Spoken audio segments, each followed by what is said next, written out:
The reason for this hearing, to be frank, is that my Republican friends understand they got a political problem. And what is their political problem?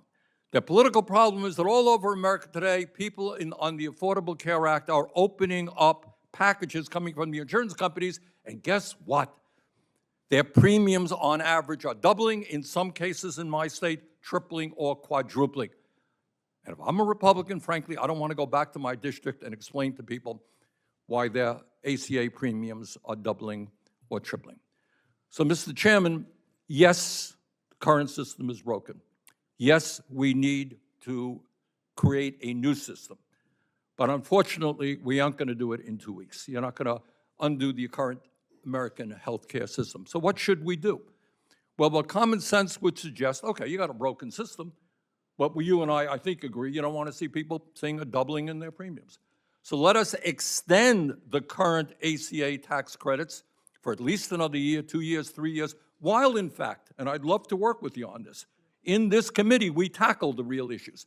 And by the way, if we're going to tackle the real issues, the first thing I think that we should do, Mr. Chairman, and I mean this very honestly, is have a panel with people from different countries around the world who are, A, providing health care to all of their people as a human right, and we are the only major country on earth that does not do that, and say to the people in France, in Japan, how do you manage to provide quality care to all of your people at half the cost that we do in the United States? What can we learn from other countries?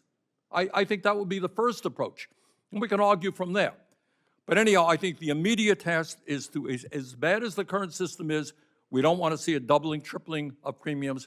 We got to extend those, and then let's sit down and develop a system that works for the American people, not the insurance companies, not the drug companies. In my view, in Dr. Fagan's view, the answer is, in fact, going to be to emulate what many other countries do, guarantee health care to all people by extending Medicare in this country, Medicare for all.